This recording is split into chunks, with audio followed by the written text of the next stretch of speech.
The desert wind howled like a lamentation, carrying the dust of ancient sorrow across the barren road to Ephrath. There, inside a swaying tent, destiny was being birthed in the shadow of death. A woman cried out in agony, her body torn by labor, her spirit hovering at the brink of eternity. She was the beloved, the radiant Rachel, whose eyes once mirrored the promise of love and whose laughter had filled the camp of Israel. But on this night, her laughter would be silenced forever. Her last breath was chained to the cry of a newborn child. As the final pang of sorrow ripped through her, she whispered a name, Ben-Oni, the son of my sorrow. The sky itself seemed to darken. The earth trembled as if creation wept. Her husband, the patriarch Jacob, gray with years, scarred with loss, held the fragile life in his arms. He looked at the infant, then at the lifeless body of the woman he loved more than his own soul. He could not, he would not, let this child carry the burden of eternal sorrow. With a trembling yet resolute voice, Jacob declared, "Number he shall not be called Ben-Oni. His name shall be Benjamin, the son of my right hand." In that moment, the course of history was altered. What was birthed in grief was renamed with promise. What began as a child of affliction became a prophecy of power. This name was more than identity, it was a declaration, an unbreakable seal that what is born of pain can be transformed into glory. And the heavens recorded it.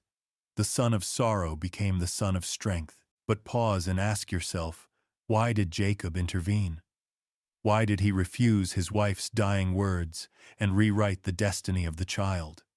Was it mere denial of grief, or was it divine revelation whispering through his lips? Jacob had seen visions, wrestled with angels, heard the eternal voice calling from the heavens. He knew that names were not mere sounds but destinies clothed in syllables. He knew that his youngest son would one day stand as more than a child of tears. He would be a weapon, a guardian, a signpost in the story of Israel. The tent fell silent, but the world outside quaked with anticipation. For in that frail infant lay a paradox: pain and promise, weakness and strength, death and life, woven into one fragile heartbeat. The wolf of prophecy was born, but no one yet knew what path his descendants would carve into history. And here is where the story takes its grip on us, dear listener. For how can the youngest, the least, the child born from tragedy, rise to shape kings, warriors, and apostles? How can a tribe nearly extinguished in shame become the very guardians of Jerusalem, the heart of God's covenant? How can the wolf devour in the morning and yet divide spoils with generosity in the evening? This is no ordinary tale, it is the echo of eternity, whispered through centuries, drawing us into the mystery of Benjamin. From this cradle of loss would rise Saul, the first king, tall and mighty, yet undone by pride. From this same lineage would spring Saul of Tarsus, who roared like a wolf against the church until struck blind by the light of Christ and reborn as Paul, apostle to the nations. What begins in affliction ends in revelation. What is nearly erased becomes immortalized in the gates of the New Jerusalem, where the name Benjamin is carved forever in pearl. But in this first moment, as Jacob cradled the boy and spoke the name, no one could see the centuries unfolding. They only saw a grieving father, a silent tent, and a child whose destiny was larger than life. The story you are about to hear is not only the story of a man or a tribe, it is the story of divine irony, of a God who takes ashes and makes them into crowns, who transforms weakness into strength and sorrow into hope. Stay with me now, as we journey into the heart of one of the most powerful mysteries of Scripture. The journey of Benjamin is the journey of every soul crushed by pain, yet chosen for promise. This is the tale where tears give birth to destiny, where the wolf of prophecy is unleashed, and where the smallest tribe is made great in eternal mission. The child's cry still echoed in Jacob's ears as he stepped out of the tent into the cold desert night. Above him the heavens stretched vast and silent, a canopy of stars bearing witness to his grief. Each constellation seemed to burn with questions. Why must promise always be birthed in pain? Why must love always pay its price in loss? He clutched the newborn close, whispering again, "Benjamin, son of my right hand." It was not just comfort, it was covenant. For Jacob knew that the God who renamed him Israel had also placed destiny upon this final son. The years rolled forward like an unrelenting tide. The household of Israel grew in number, but Jacob's eyes often lingered on the boy. He was the last reminder of Rachel, the beloved one, buried on the road to Ephrath.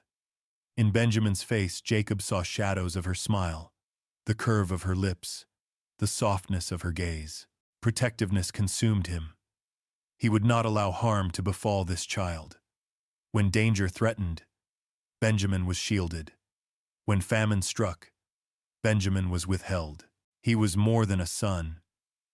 He was a living relic of love, and Jacob's heart clung to him with unyielding devotion. But such love came with chains. The brothers, hardened by jealousy, remembered the past, the torn coat of Joseph, the blood-soaked lie, the grief that had crippled their father. Now Jacob's gaze turned to Benjamin, as if to say, "I cannot lose him as I lost Joseph." His favoritism weighed heavy, pressing upon the other sons like a silent curse. They bore their guilt in silence, for the memory of what they had done still haunted them. And Benjamin grew beneath this shadow. Beloved, yet burdened by a legacy of sorrow he did not choose. Then the famine came. The land cracked under heaven's silence. The rivers shrank, and the earth gave only dust. Hunger gnawed at children's bellies, and even the strong staggered beneath the weight of need. News spread of Egypt's grain, guarded by a governor whose face none recognized. Jacob's sons prepared for the journey, but the patriarch's hand shot up like a barrier. "Benjamin does not go," he declared. His voice, though aged, carried the steel of command. "I will not surrender him. If he is taken, my gray head will descend to Sheol in sorrow." The brothers exchanged glances heavy with frustration. Without Benjamin, how could they stand before the governor of Egypt? Without him, how could they redeem Simeon, held hostage in a foreign prison? Judah, whose voice had once betrayed Joseph, now thundered with urgency. "Father, we will not live without grain. We will not survive without him. If harm comes, I will bear the guilt forever." The tension split the family, sorrow fighting against survival. And Benjamin stood silent, his youthful eyes wide with both fear and hidden courage. He was no longer just the beloved son. He was becoming the pivot on which Israel's fate turned. At last, Jacob relented, his heart torn open. With trembling hands, he blessed his sons and pressed Benjamin forward. "May the Almighty grant you mercy before the man," he whispered.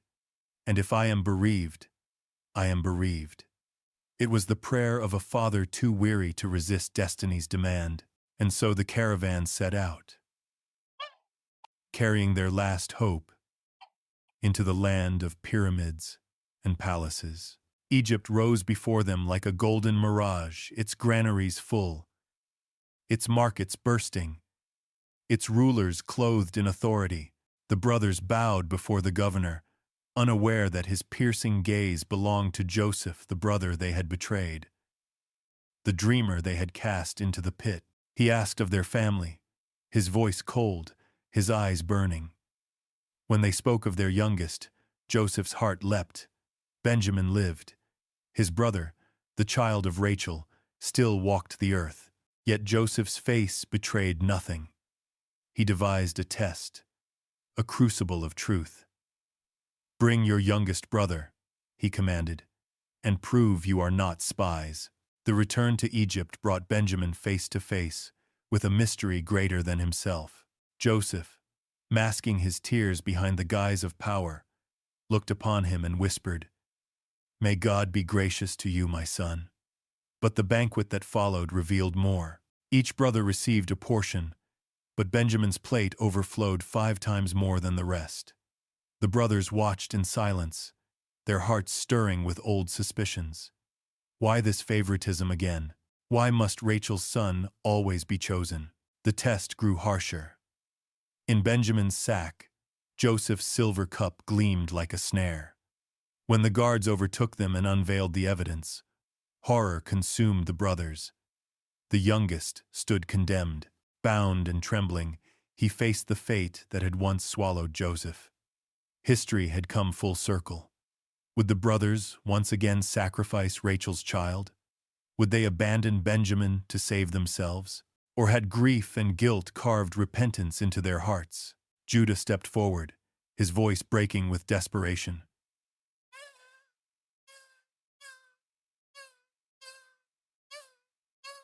"Take me, instead," he pleaded.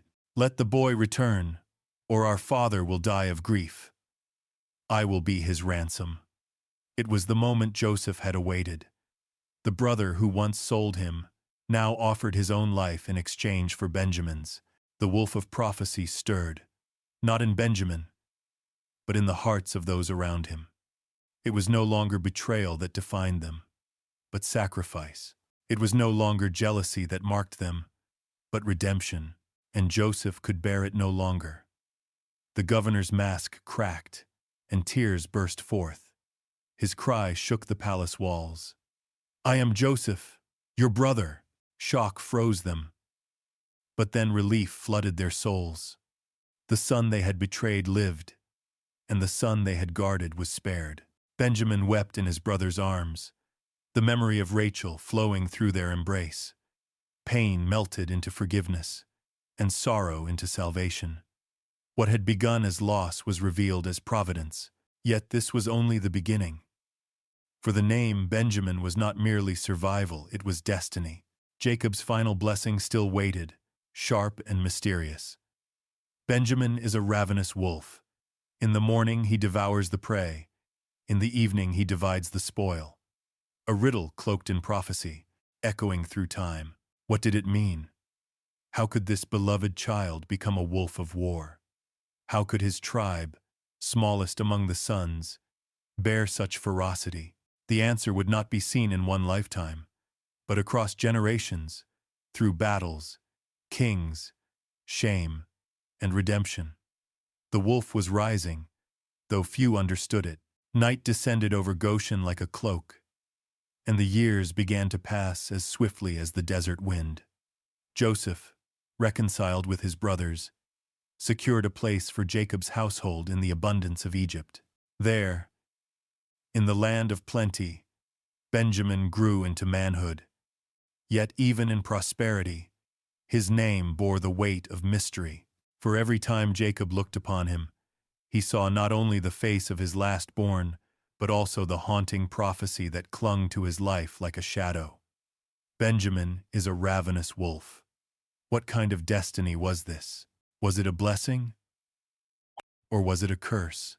As Jacob's strength withered, and his final days drew near, he called his sons to his side.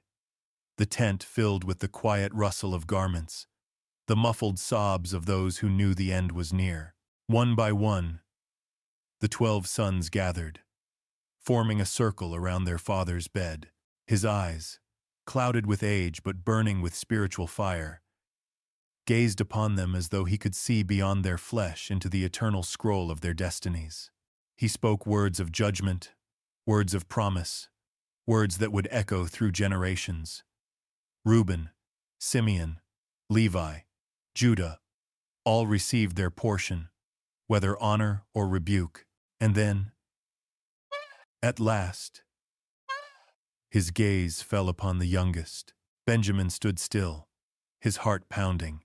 He was the child of sorrow, the son of Jacob's right hand, the last breath of Rachel's life. What word would the dying patriarch release upon him? Jacob's voice trembled, yet it thundered in the spirit. "Benjamin is a ravenous wolf. In the morning he devours the prey. In the evening he divides the spoil. The words sliced through the silence. The brothers shifted uneasily, casting wary glances at one another. The youngest, fragile Benjamin, compared to a predator, a wolf. The imagery was fierce, startling, almost violent. Benjamin felt the weight of it crash upon his shoulders. All his life he had been sheltered, protected, seen as delicate and untouchable. And now, his father's final words branded him with the image of a beast of prey. Could such a contradiction truly be his destiny? To be both beloved and brutal, fragile yet ferocious? Jacob closed his eyes, the blessing complete. But those words lingered like fire on the air. A wolf, morning and evening, devouring and dividing. Few understood it in that moment. But it was more than a metaphor. It was a prophecy sealed by heaven, one that would unfold through blood and battle, through shame and redemption, through generations yet unborn. The wolf was not merely Benjamin, it was the spirit of his tribe, a destiny carried in their veins. When Jacob's spirit departed, Israel wept. The brothers buried their father with solemn reverence in the cave of Machpelah, alongside Abraham and Isaac. Yet even as the mourning concluded, Benjamin could not shake the weight of those words. A wolf. He would carry that riddle all his days, and his descendants would inherit it like a mantle of mystery. Time moved forward. The tribes multiplied. Under Joshua's leadership, the promised land was conquered, its borders drawn, and its territories divided. And when the lot fell to Benjamin's descendants, it placed them in a most precarious position between the mighty tribes of Judah and Ephraim. At the very heart of the land, their inheritance included strategic strongholds, valleys where armies would march, and hills that overlooked Jerusalem itself. They were small, yes, but their position was vital. Whoever held Benjamin's ground controlled the crossroads of Israel. The wolf had been placed at the center of the flock. But with that blessing came burden. Tension flared often between north and south, and Benjamin's tribe was caught between them, both shield and target. Their warriors, fierce and cunning, became known for their skill in battle. Slingers who could strike a hair's breadth, archers who felled enemies from afar, left-handed swordsmen who confounded their foes with unorthodox strikes. The wolf's teeth were being revealed. What Jacob had spoken in prophecy now stirred in the blood of his descendants. Yet prophecy is a double-edged sword. The same ferocity that made them guardians could also turn them into destroyers. And in the days of the judges, when Israel had no king and every man did what was right in his own eyes, the shadow of the wolf bared its darker side. In the city of Gibeah, belonging to the tribe of Benjamin, a crime was committed so vile that it sent shockwaves through all Israel. A Levite's concubine was defiled, abused until death, and her broken body became the testimony of unspeakable wickedness. Outrage exploded across the tribes. A call for justice rose like thunder. Hand over the men of Gibeah. But the tribe of Benjamin refused. Their loyalty to kin overrode justice. Pride became their snare. The wolf turned upon its own brethren. Thus began one of the darkest chapters in Israel's history. Brother rose against brother. 11 tribes gathered, 400,000 strong, to bring judgment upon one. Benjamin's warriors, though outnumbered, fought with unparalleled ferocity. Like wolves at dawn, they tore through the ranks of their brethren, slaying tens of thousands in 2 days. The earth drank the blood of Israel, and the air echoed with the cries of the slain. The prophecy had come alive with terrifying force. Benjamin devoured the prey in the morning. But could he endure until evening? On the 3rd day, Israel set a trap. Smoke rose from Gibeah, and Benjamin's heart faltered. The wolf that once roared now fled like prey.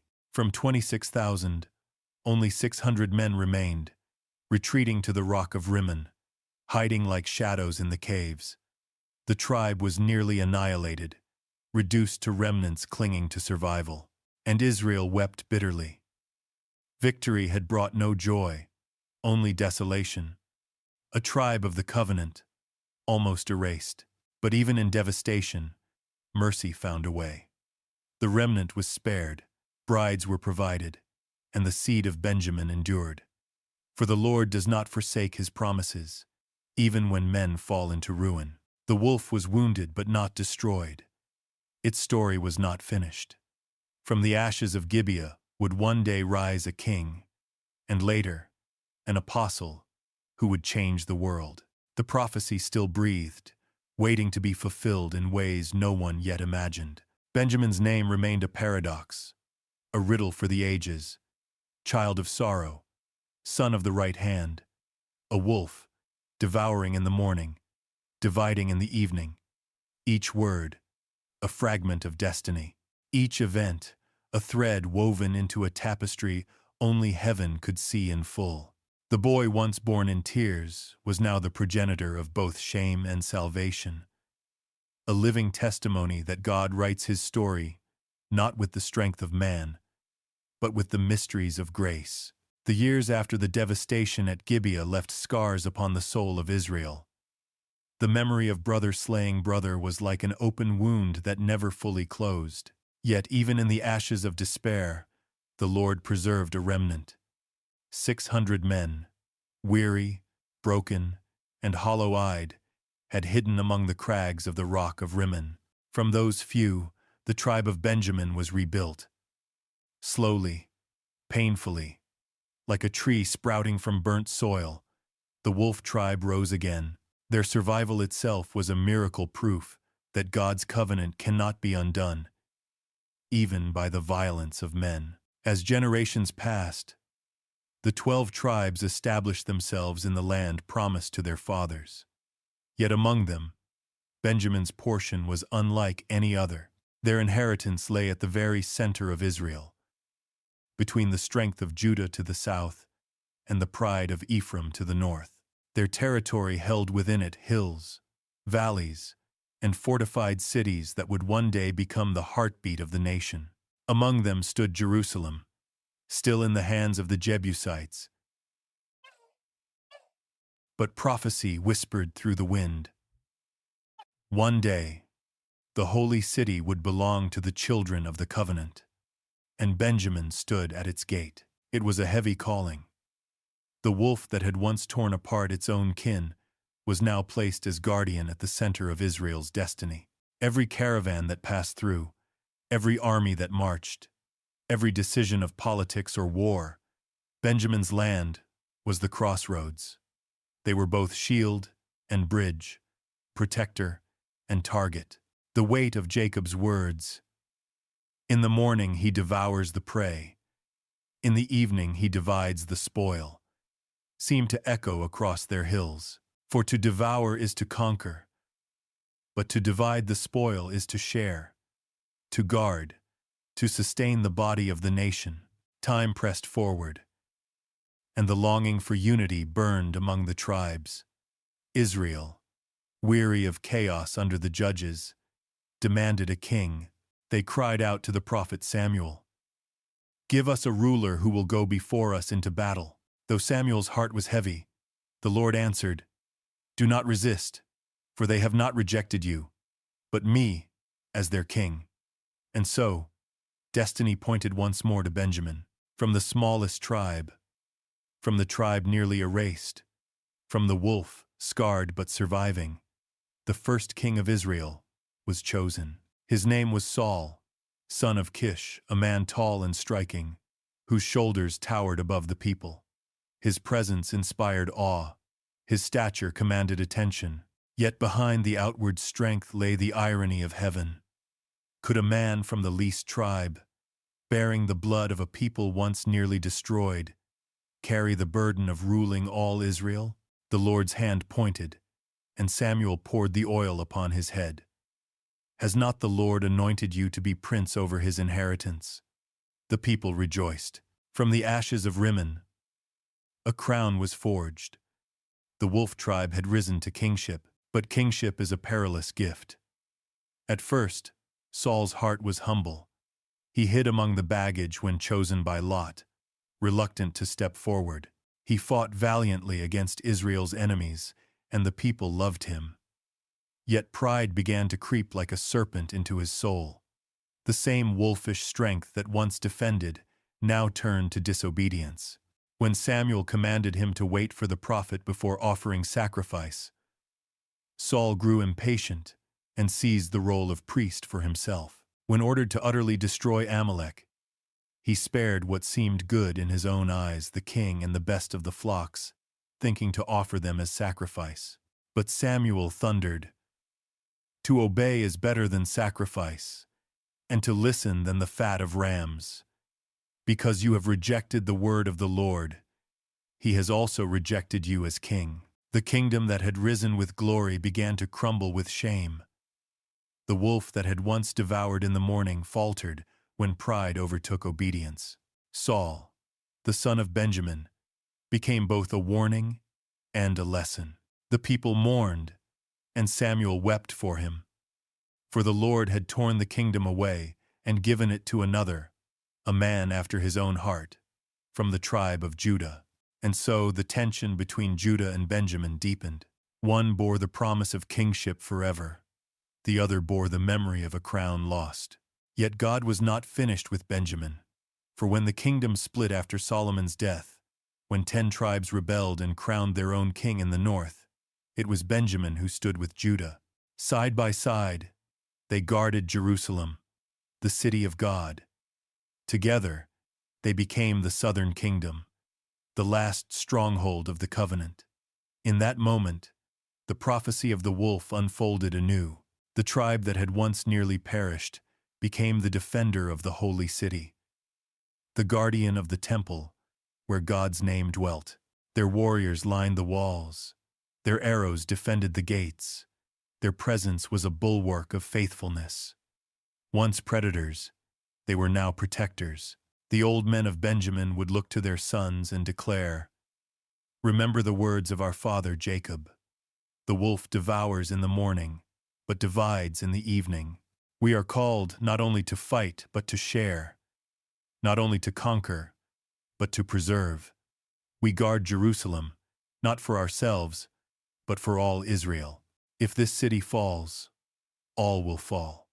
And the young men, their spears gleaming in the sun, would bow their heads, carrying both pride and burden, for they knew that their place at the heart of the nation was no accident, it was destiny. Thus the paradox of Benjamin deepened.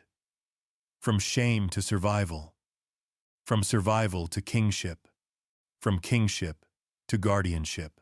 The tribe that once howled like wolves in rebellion now stood as watchmen over the city of God. Their story revealed the mystery of prophecy, that the same wolf who tears can also protect, that ferocity can serve both judgment and mercy, that even what is nearly destroyed can be rebuilt for glory. And so the question remained, echoing through their valleys, what more could this wolf reveal? For though Saul had fallen, another son of Benjamin would rise centuries later, not to devour, but to divide the spoils of grace. His name would be Saul of Tarsus, who became Paul, the apostle. But before that dawn, the wolf's shadow lingered, waiting for the day when prophecy would blaze in unexpected light. The cries of the people for a king rose like a storm that could not be silenced. And the Lord, in his mysterious wisdom, chose to answer their demand, not with a ruler from Judah, the tribe of promise, but from the least of all tribes, from the scarred lineage of Benjamin. From among them he lifted Saul, son of Kish, a man tall, handsome, and imposing, whose stature eclipsed all others. When he walked, people parted. When he spoke, men listened. Yet in the quiet of his heart, Saul was uncertain, unsteady, a man caught between humility and fear. Little did he know that he would become the living embodiment of Benjamin's prophecy, the wolf who devours in the morning, yet falters when the evening comes. It began with a simple search. Saul wandered through hills and valleys, looking for his father's lost donkeys. His journey seemed trivial, yet heaven had set it as a path to destiny. His servant whispered of a prophet in the city, a man of God whose words never failed. Reluctantly, Saul approached Samuel, but Samuel, already warned by the Lord, recognized him instantly. "Tomorrow I will send you a man from Benjamin. You shall anoint him ruler over my people." And so, in a moment, both trembling and sacred, Samuel poured oil upon Saul's head. The fragrance of anointing filled the air, mingling with the fire of heaven's decree. The people of Israel would now have their king. And he came not from Judah's lion, but from Benjamin's wolf. At first, Saul seemed reluctant, almost shrinking from the weight of the crown. When the tribes were assembled and the lot fell upon him, he hid among the baggage, as though the burden was too great for his shoulders. Yet when he stood before the assembly, towering above all men, Samuel declared, "Do you see the one the Lord has chosen? There is none like him among all the people." And the crowd roared, "Long live the king! Long live the king!" Joy surged through the nation. The shame of Gibeah seemed washed away in that moment. The wolf, once nearly destroyed, now stood crowned in glory. But kingship is a dangerous fire. It can refine, or it can consume. At first, Saul fought with courage. When the Ammonites threatened to gouge out the eyes of Israel's men, Saul's wrath burned with righteous fury. He hewed oxen in pieces and sent them throughout the land as a summons to arms. The people rallied, and under his leadership, Israel triumphed. The wolf devoured at dawn, and the people rejoiced. For a season, it seemed that Benjamin's destiny had been redeemed. Yet within Saul's soul lurked a shadow fear of man, hunger for approval, and pride that gnawed like a slow poison. The test came swiftly. When the Philistines massed their armies, Saul waited at Gilgal for Samuel to offer the sacrifice. Days passed. The people trembled, and Saul's heart quaked with impatience. Rather than wait for the prophet, he seized the priestly duty and offered the burnt offering himself. And as the smoke rose, Samuel appeared, his face thunderous with grief. "What have you done? You have acted foolishly.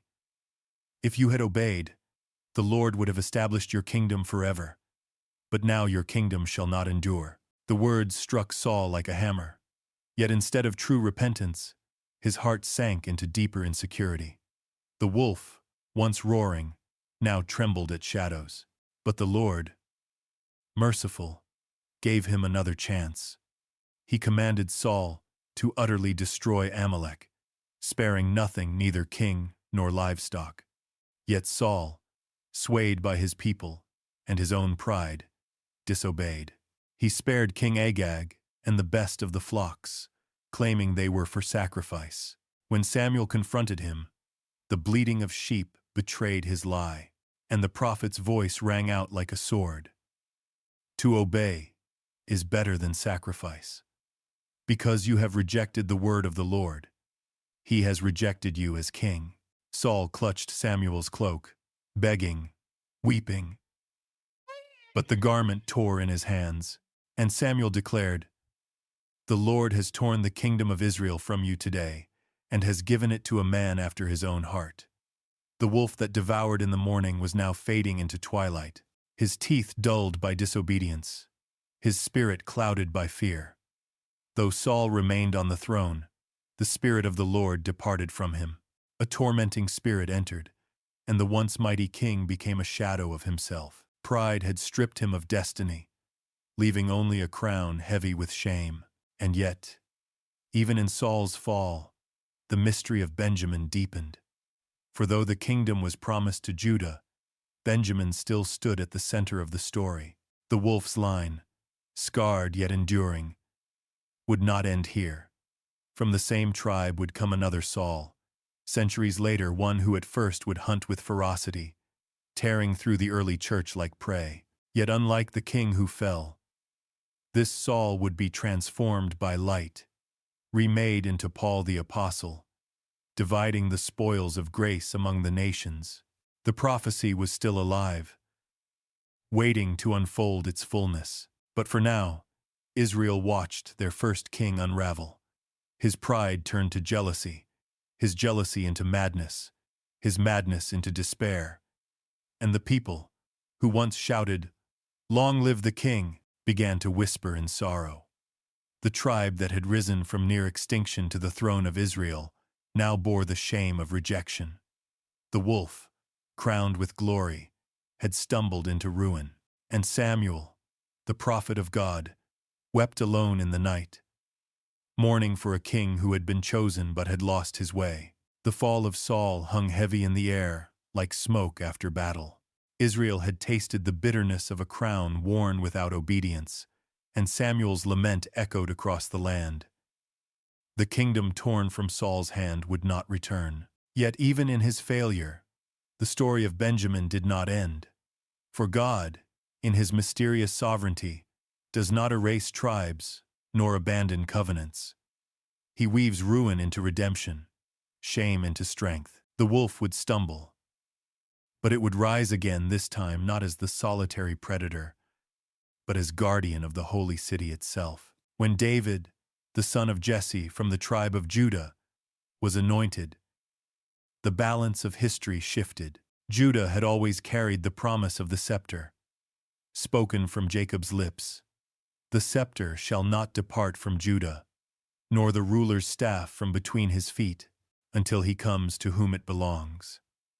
Yet Benjamin, scarred from Saul's collapse, now stood at a crossroads. Would they rebel and cling to their fallen king's memory? Or would they yield to the line of Judah and join their strength to his? Destiny forced their hand. In time, Benjamin chose not rebellion, but alliance. The wolf, once snapping in defiance, now bared its teeth at Israel's enemies and stood shoulder to shoulder with Judah. Thus Jerusalem, that ancient fortress of the Jebusites, became their shared inheritance. Nestled on the border between Judah and Benjamin, it was more than a city of stone and gates. It was the future throne of God's chosen king. When David captured it, the city's destiny ignited, and Benjamin stood at its flank. Their warriors stationed along the walls, their archers ready at the gates. Together with Judah, they guarded the beating heart of Israel, the place where the Ark of the Covenant would rest, the hill where sacrifices would rise, the city where God's name would dwell forever. No longer was Benjamin the shame of Gibeah, nor the failed throne of Saul, but the shield-bearer of Zion. It was no small task. The wolf had been placed at the crossroads of nations. Armies from the north and south coveted those hills. Trade routes pulsed through their valleys. Kings schemed for their strongholds, and time and again, Benjamin's warriors became the defenders of the holy place. They were famed for their skill, men who could sling stones with either hand, who could strike down enemies from afar with deadly accuracy, who could move like shadows and fight with the ferocity of beasts. The wolf's blood burned in their veins. Where others faltered, Benjamin advanced. Where others trembled, Benjamin stood. Their presence declared, "Jerusalem is not merely a city, it is destiny, and we will guard it with our lives." But guarding also meant suffering. For centuries rolled onward, and kings rose and fell. Some walked in the ways of David, honoring the Lord. Others plunged into idolatry, staining the temple with abominations. Through it all, Benjamin remained with Judah. When the northern tribes broke away in rebellion, raising idols in Dan and Bethel, Benjamin did not follow. They chose loyalty to the throne of David and to the temple of the Lord. In that decision lay their redemption. The wolf, once feared for devouring its brothers, now became a sentinel, standing by Judah's lion to preserve the covenant flame. The prophets took note. In the courts of Jerusalem, priests and Levites would whisper during festivals. Had Benjamin perished at Rimmon, who would stand with Judah today? Who would guard the gates of Zion? And the people remembered the mercy of God, how 600 men became thousands, how a remnant became a shield. They remembered that even in destruction, God's hand preserved his purpose. For without Benjamin, Jerusalem would not be whole. And so the paradox deepened. The wolf that devoured at dawn now divided the spoils in the evening, not spoils of plunder, but spoils of protection. They divided their strength, their walls, their loyalty with Judah. They shared not conquest but covenant. Their ferocity, once turned inward in rebellion, was now directed outward in faithfulness. Through famine, through siege, through the threat of empires, Benjamin and Judah stood together, two tribes intertwined by destiny, holding fast to the city chosen by God. Still, the words of Jacob's prophecy whispered through every generation. In the morning he devours the prey. In the evening, he divides the spoil. What did it mean, in full? Was it merely a description of their warriors, their battles, their victories? Or was it pointing beyond, to a greater dawn and a greater evening yet to come? For prophecy is never shallow, it ripples through time, hinting at mysteries unseen. The wolf had devoured in war. The wolf had shared in covenant. But the day would come when another son of Benjamin would appear, fierce as a predator in his zeal, only to be broken by the light and remade into one who shared the spoils of the gospel with all nations. The prophecy waited, simmering like embers before flame. Thus, Benjamin's role in Israel's story shifted once again. No longer merely the least tribe, no longer merely the failed crown. They became the guardians of God's dwelling, the watchmen of Jerusalem. Their name was redeemed in loyalty. Their destiny was secured in alliance. The wolf was no longer only an image of ferocity. It was now a sign of faithfulness. For God had turned sorrow into strength, ruin into redemption, shame into glory. And so, as the sun set over Jerusalem, and the fires of the altar burned within the temple, the voices of Benjamin's elders would rise in solemn song. We are the wolf. We devour by morning, but we share by evening. We were spared at Rimmon, crowned in Saul, redeemed in loyalty, and set as guardians of Zion. Let no one forget what man nearly destroyed. God himself preserved. The story of Saul, son of Kish, was like a flame that began with brilliance, but burned itself into darkness. His crown, born of divine anointing, soon became a weight too heavy for his trembling heart.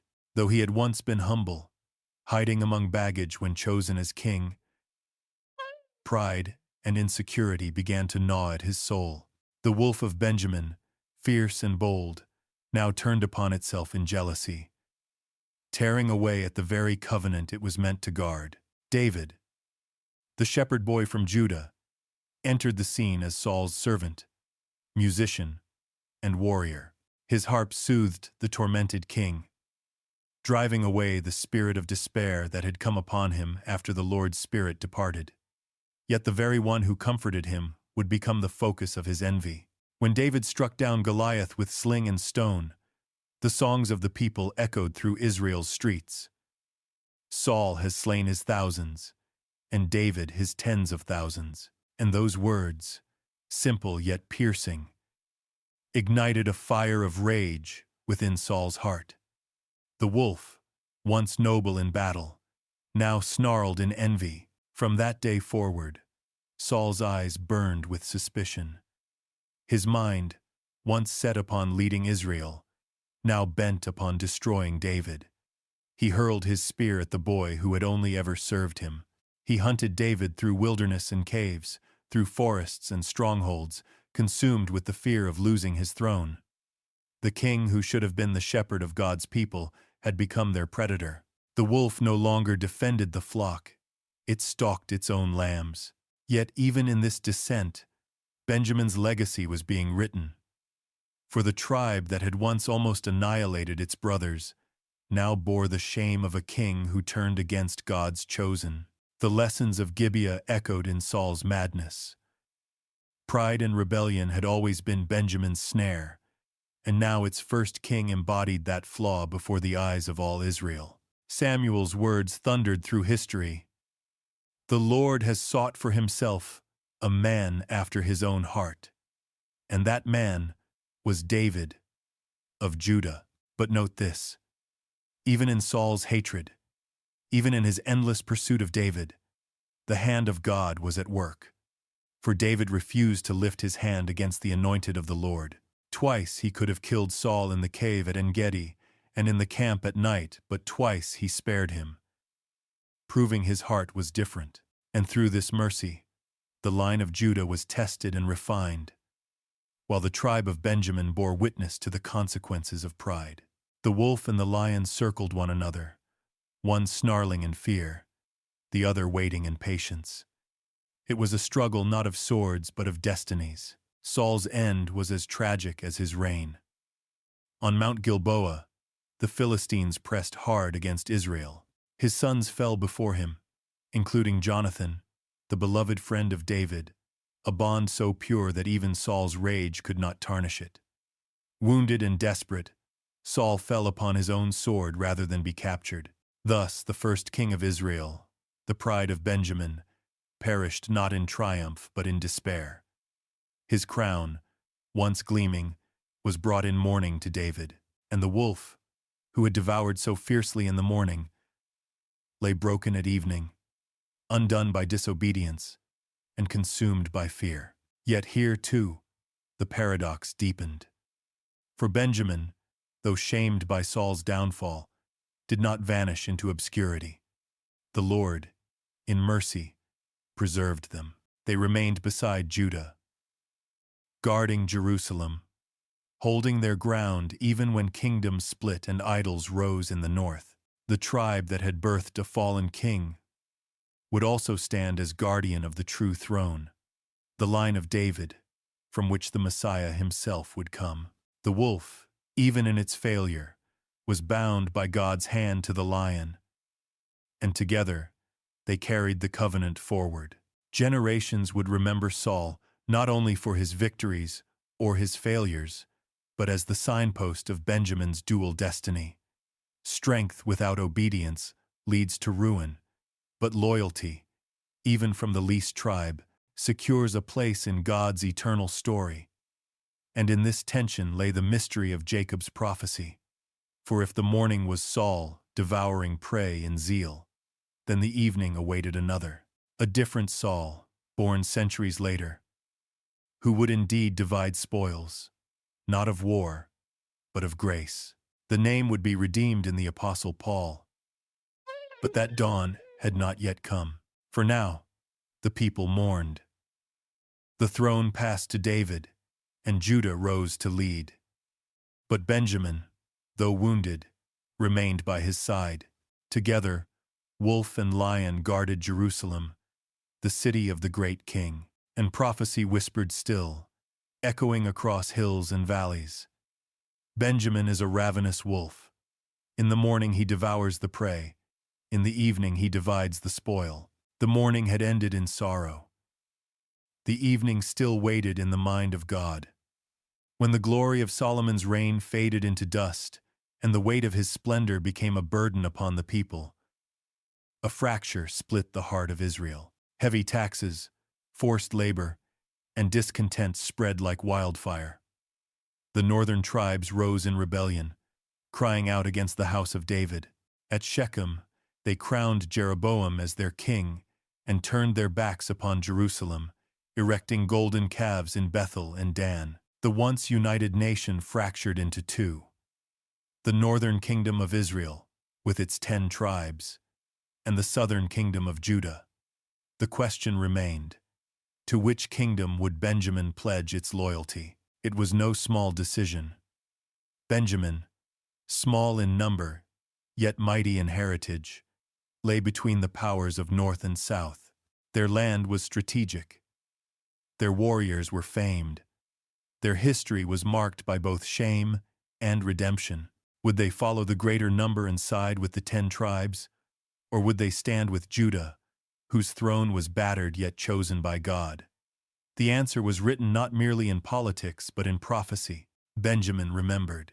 They remembered the ark resting in Jerusalem, the temple built by Solomon, the covenant sworn to David that his throne would endure forever. And so, despite their scars and despite the memory of Saul's downfall, Benjamin chose Judah. The wolf that had once devoured its brothers now stood guard beside the Lion of David. Thus the southern kingdom was born, Judah and Benjamin, 2 tribes united beneath the shadow of the temple. Their alliance became the backbone of Jerusalem's defense. Whenever the northern kingdom raised armies, it was Benjamin's spearmen and archers who lined the walls. Whenever enemies approached from foreign lands, Assyria, Moab, or Philistia, it was Benjamin's warriors who filled the breaches and strengthened the gates. Though small, their faithfulness magnified them. They had been nearly extinguished at Rimmon, but now they bore the honor of guarding the city of God. And make no mistake, this was more than military duty. It was destiny unfolding. The words of Jacob thundered anew. In the morning he devours the prey. In the evening he divides the spoil. The morning had been Saul ferocious, conquering, yet undone. The evening was now Benjamin standing with Judah, dividing the spoil not of battle but of inheritance. They shared in Jerusalem's covenant. They shared in the promise of the Messiah. They shared in the guardianship of the temple, where sacrifices burned and prayers rose like incense before the throne of heaven. Their destiny was no longer in isolation. It was bound to Judah, to David, to Zion itself. Prophets walked the streets of Jerusalem, crying out warnings and promises. Isaiah declared hope of a holy remnant. Jeremiah wept for the sins of the people, yet spoke of a new covenant to come. Through it all, Benjamin listened, their ears attuned to words of both judgment and mercy. For they knew that though kingdoms crumble, the word of the Lord endures forever. And in that word, their tribe had a place secured. They had seen annihilation at Gibeah, shame in Saul, near extinction at Rimmon. Yet now, in standing with Judah, they had found redemption. Their scars became their testimony. Their loyalty became their honor. Still, the threat of enemies loomed. Armies gathered at Jerusalem's walls, siege engines rolled across the plains, and foreign tongues shouted blasphemies against the God of Israel. But Benjamin did not flinch. Their slingers struck with deadly precision. Their archers loosed arrows like hail. Their warriors fought shoulder to shoulder with Judah's men, defending the holy mount. The wolf's teeth gleamed again, not against brothers, not in rebellion, but in righteous defense. They devoured the prey at dawn when enemies attacked. But by evening, they shared the spoils of survival, ensuring the city and temple remained intact. The prophecy was alive, breathing in every battle. Fathers told their sons, "Do not forget who we are. We are Benjamin, once cut down but never destroyed. We are the wolf who devours, yet also divides. The Lord has placed us at the center of his land, that we might guard his dwelling place. Our loyalty is not to numbers, but to his covenant. And if Judah stands, we stand. If Jerusalem stands, we endure." And the sons, hearing these words, tightened their grip upon their spears, their hearts burning with the fire of inheritance. But prophecy does not rest. For though Benjamin had chosen faithfulness, the shadow of their destiny remained. Jacob's words were not yet fully revealed. To devour and to divide, what deeper mystery lay hidden? Was it only about war and loyalty? Or was it pointing to something greater, something eternal? Generations later, when foreign empires would shatter Jerusalem's walls and carry its people into exile, Benjamin's name would not vanish.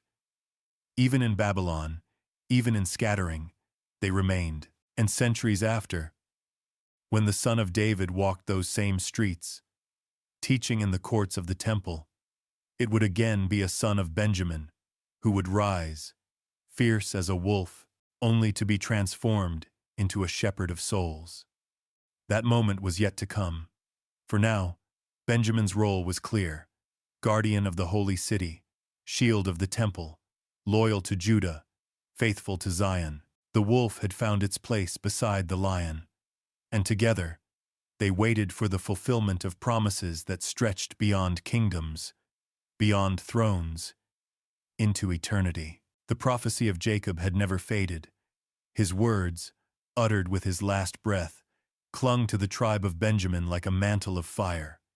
Benjamin is a ravenous wolf. In the morning he devours the prey.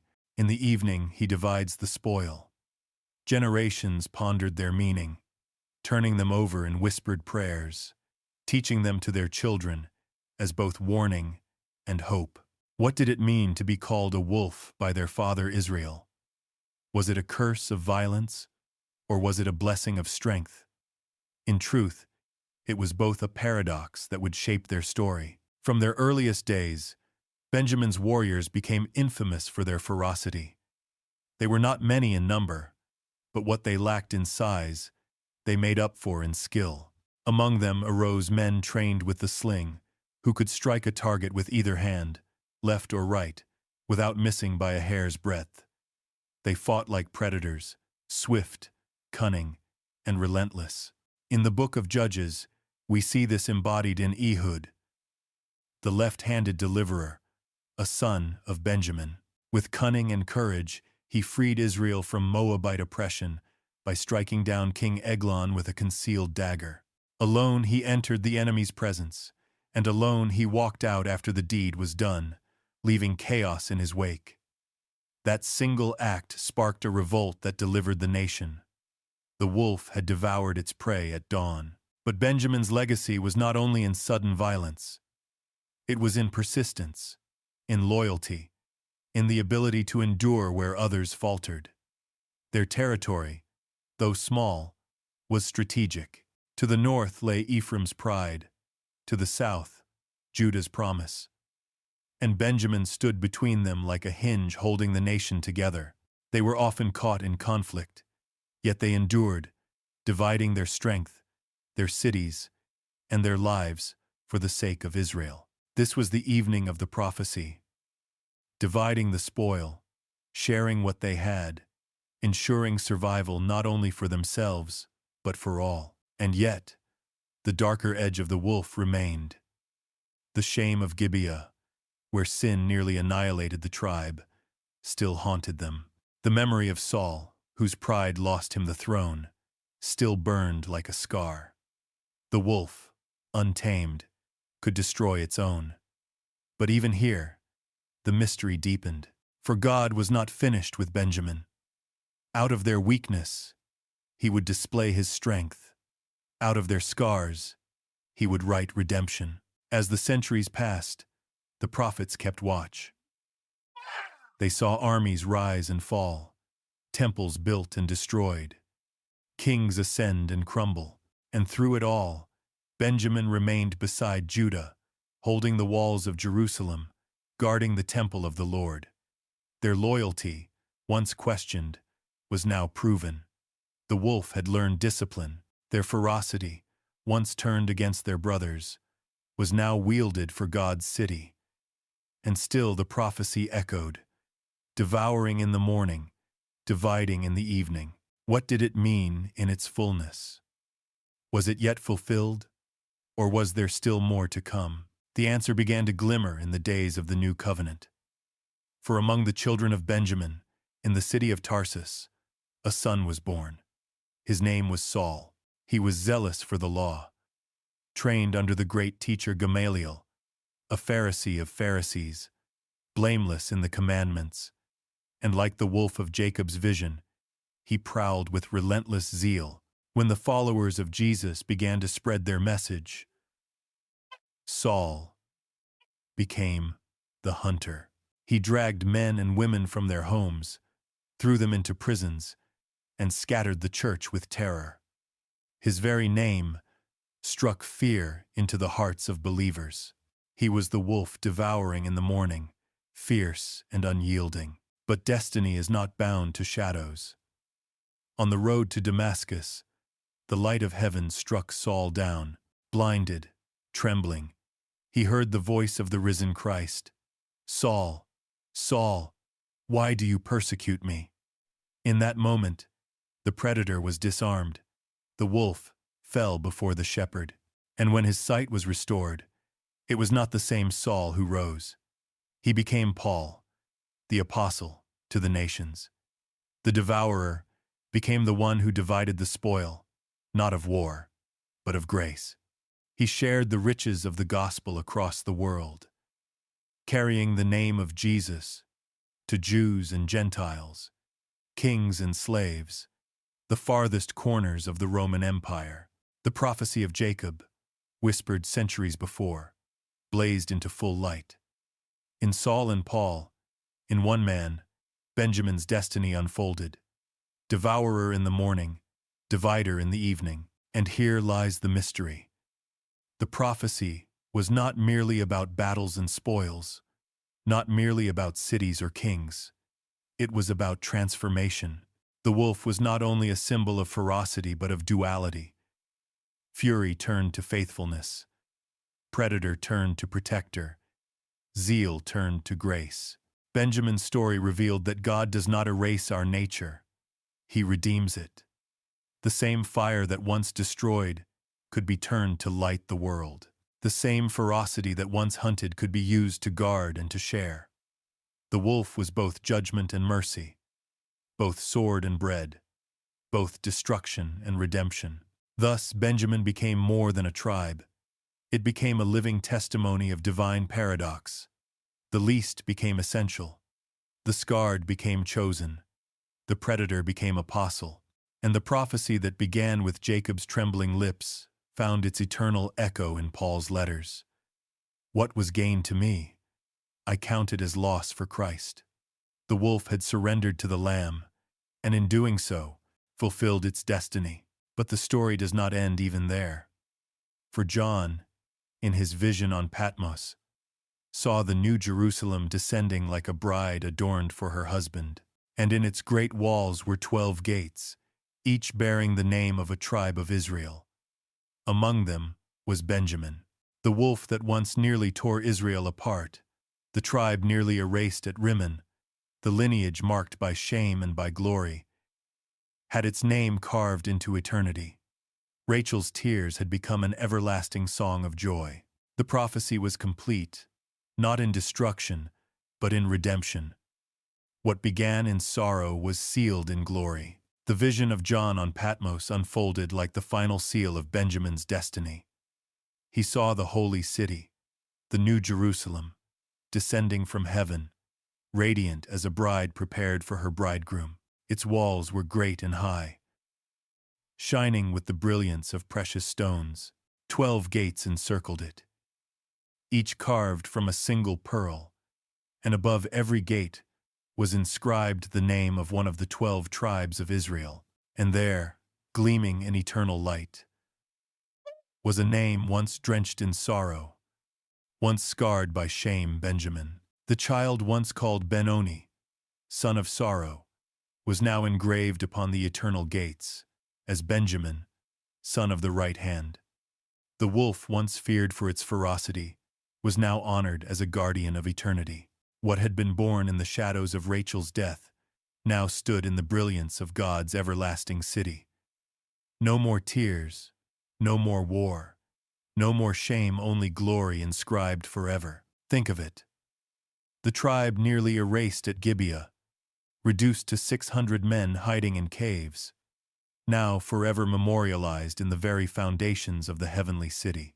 The tribe that bore the shame of Saul's downfall, yet also the triumph of Paul's redemption, now eternalized as a gate through which the redeemed of all nations would enter. The wolf that once devoured in rage now stood as a testimony of God's power to transform and preserve. This was not chance. This was covenant. This was prophecy fulfilled. Rachel's cry, once echoing on the road to Ephrath, was not forgotten. God had gathered her tears into his bottle, weaving them into the song of eternity. Her son, born of pain, became a son of promise. Her anguish, once a funeral lament, became the seed of everlasting joy. What man saw as tragedy, God declared as triumph. For the Lord wastes no sorrow. Every tear becomes a jewel in his crown. Every loss becomes a gateway to glory. And Benjamin's name, inscribed on the pearl gates of New Jerusalem, proved it for all time. Here, the prophecy of Jacob found its final rest. In the morning he devours the prey. In the evening he divides the spoil. In Saul, the first king, Benjamin devoured with zeal, but pride consumed him. In Paul, the apostle, Benjamin divided the spoil of the gospel, sharing the riches of Christ with the nations. Morning and evening, predator and provider, wrath and grace all fulfilled in the tribe of the wolf.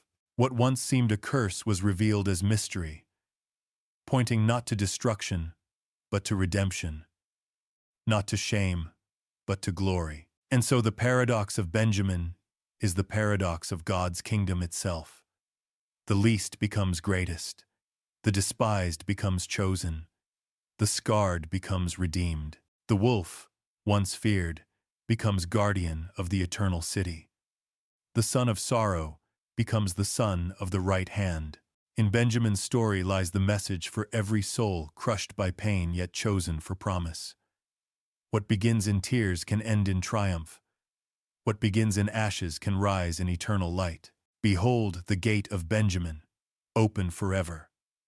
Through it, the nations stream, bringing their glory and their honor into the city of God. And above that gate, shining like a star, is the reminder to all eternity. No tear is wasted, no failure final, no tribe forgotten. The Lord redeems all. The wolf has howled its last in war. Now it rests as a gate of peace. The prophecy, once mysterious, is complete in Christ.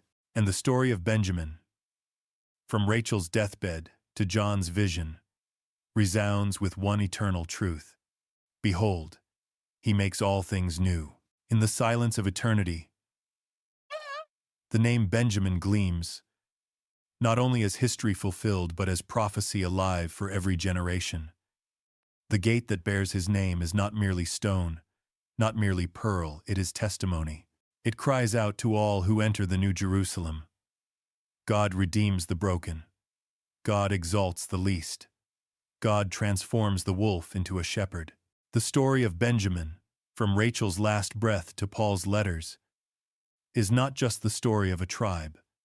It is the story of us all. For who among us has not been called Benoni, a child of sorrow, a life marked by pain? Who has not carried wounds, betrayals, or shame, as Benjamin carried the memory of Gibeah and the fall of Saul? And yet, just as Jacob renamed his son, the Lord renames us.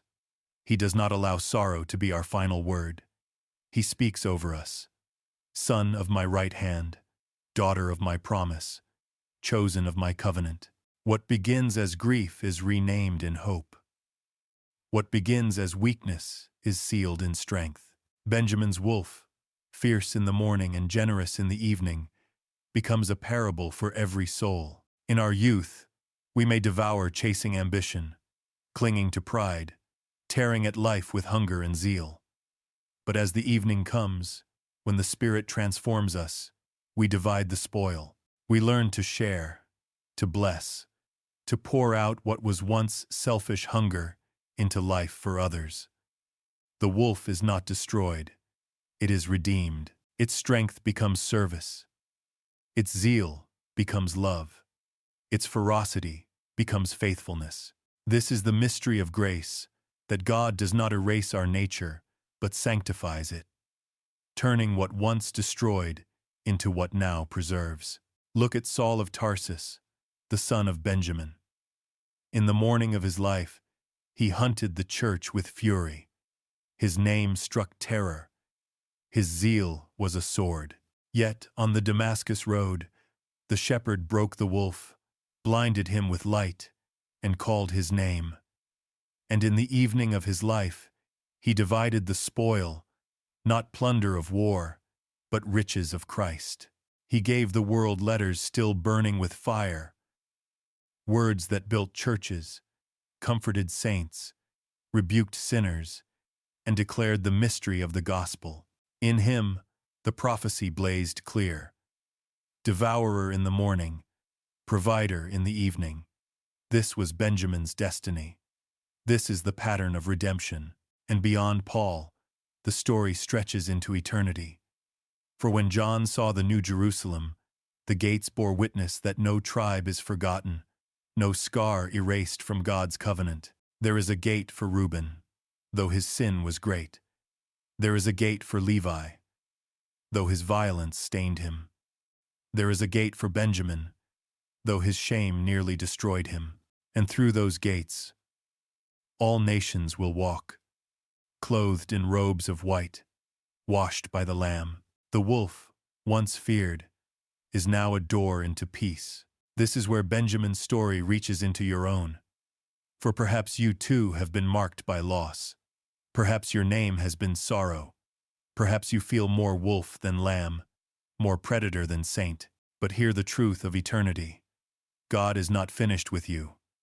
As he did with Benjamin, he will rename you. As he did with Paul, he will transform you. As he did with Rachel's tears,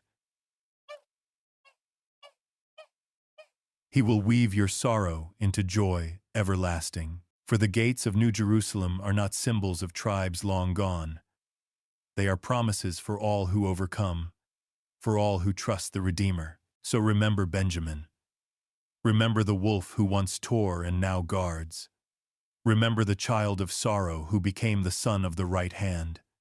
Remember that what is born in tears can end in glory. And when you think your story is finished, when the weight of shame feels final, lift your eyes to the heavenly city. There you will see his name, shining like fire, carved forever into the walls of eternity. And you will hear the voice of him who sits upon the throne. Behold, I make all things new. Benjamin's gate stands open still.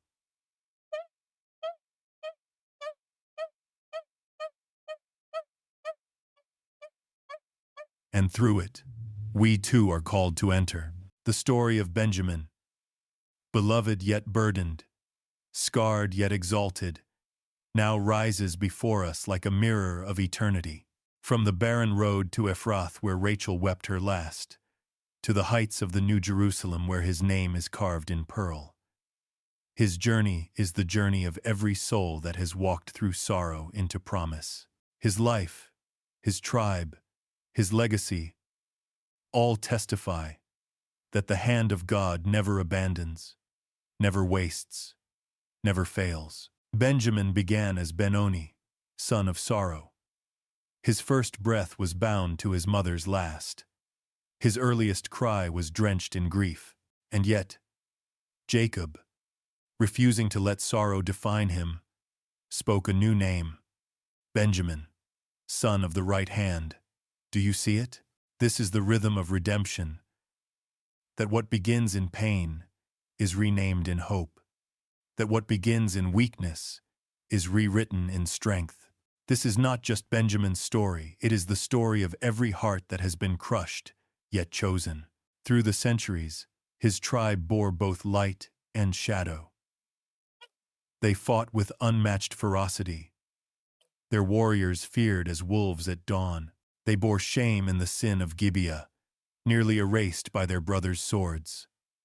They tasted pride and downfall in Saul, their first king, whose disobedience cost him the throne.